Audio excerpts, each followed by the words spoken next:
Okay, this will be the finishing up of section 9.2 in Algebra 2. Still working with logarithms here. We've kind of seen how to convert from log form to exponential form, and we're eventually going to use these to solve some equations. So just a little bit more. This is kind of a brief finishing up of 9.2. A quick little warm-up recap. If we want to evaluate a logarithm, like the log base 3 of 243, sometimes it might help to just think, let's say it equals something. I don't know what it equals, so let's call it x. Um, if we remember how to change forms on that, remember you can take your base to the exponent of what the log equals the number you're taking the log of. Remember that's the just the changing the formulas here. So we end up with something like 3 to the x power equals 243. And we saw how to solve those last section, where we would try to write them both as the same base. So 3 to the x equals, if we recognize 243 is really 3 to the 5th power, then we can come up with, the bases are the same, we can come up with x equals 5, and there's our solution. Okay. Now some of you guys might be thinking, I know there's a log button on the calculator, what does that do? So if you go ahead and type in log 100, okay, if you do that, so if you have a calculator handy, go ahead and do it. If not, you can kind of take my word for it. It's going to give you 2. Okay, the log base, or the log of 100 equals 2. So the question is, when we write logarithms, like up in example 1, we had a base that was given to us. Okay, and when we throw it into a calculator, it doesn't really ask for a base. So the issue is, what base is it using? So if you kind of think about what a logarithm is, and it's a big concept, don't get through this whole chapter and then at the end, still not know what a log is. It's one of those things where you see it and you might know how to use it, but if I just came out and asked you, what is a logarithm, what I want you to think about is a logarithm is basically asking what power, okay, what power do you raise the base to?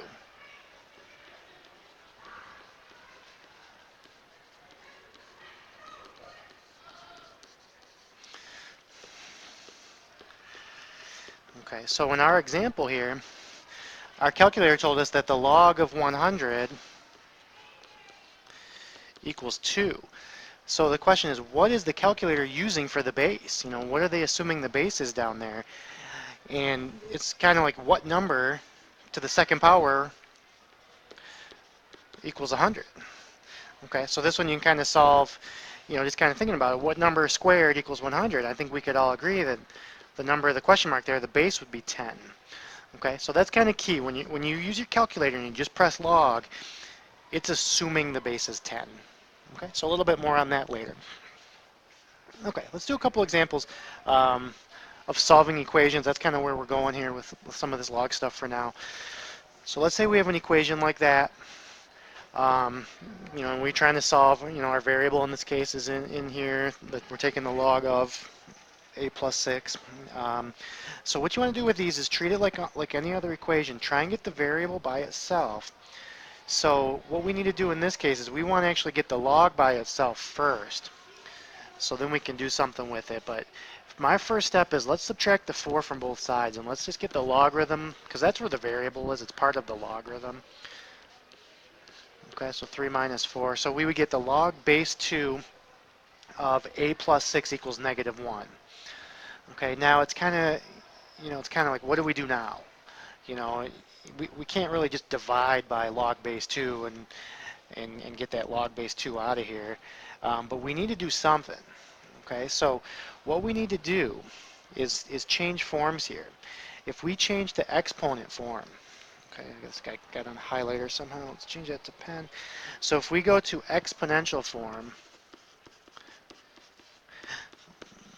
okay, back in the previous examples, if we take the base to that power, it must equal the thing we're taking the log of, basically. Okay, so that's just that changing form. Base to a power equals the thing you're taking the log of. And now the logarithm's gone. Okay, it's not in our problem anymore. We got rid of it. So we have kind of a more normal equation. And we just got to remember what to do with 2 to the negative first. Remember, a negative exponent means reciprocal. Okay, so it's 1 over 2 to the first. It's 1/2 equals a plus 6. And then we could just simply subtract 6 from both sides and solve that for a. So 1/2 minus 6 gives us our answer. If we just want to go decimal, negative 5.5 equals a. Okay, so if you're ever stuck in an equation with logs, usually, changing forms is going to be the way to go. Okay, sometimes you'll have to change to log form to solve equations, but usually if there's exponents or logs, try and change forms and you might get a fairly straightforward equation like we got here.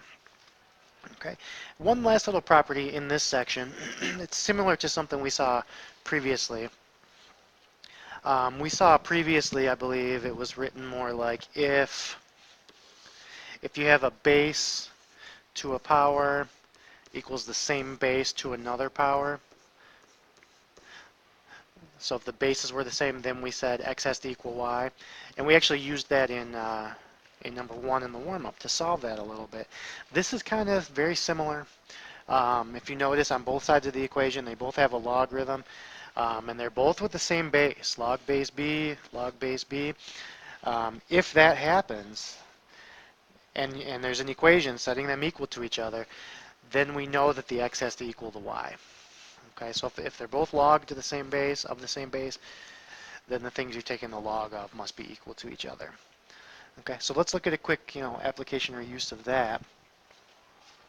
An equation like this. So we want to solve log base 4 of x squared equals log base 4 of 4x minus 3. Okay, so this is that exact case. If we notice both of the sides, both sides are log base 4. Okay, so it's almost like those just kind of cancel out. I wouldn't just go crossing them out or anything, but what it does leave us is that x squared must equal 4x minus 3. Okay, and it's again because both were the same base. If they're not the same base, we can't do that. But in this case, they were. So this is a good use of that property. So this looks like a quadratic equation. Okay, so at least it's not a log equation anymore. We got rid of the logs, but it is quadratic. We got to get it set equal to 0. Let's basically subtract the 4x, and we'll add the 3 over. Get it set up equal to 0. Okay, so 2 steps there. I subtracted 4x, and then I added the 3. So make sure you follow those steps. And I knew to do that again because it was a quadratic. That second power in there. So they're all based on setting them equal to 0. And then you can try factoring. You can try quadratic formula. This one I believe is factorable. I know I need an x and an x to get the x squared piece. Can I get some factors of 3 that add up to negative 4? Yeah, I think I can use minus 3 and minus 1. Okay, so some old factoring. It doesn't show up all the time in these problems, but once in a while you have to recall some old things. And then of course we can set each piece equal to 0. And get our solutions. X equals positive 3. Okay, or set the other factor equal to 0, x equals 1. Okay, so 2 answers there. And those should both work. Okay.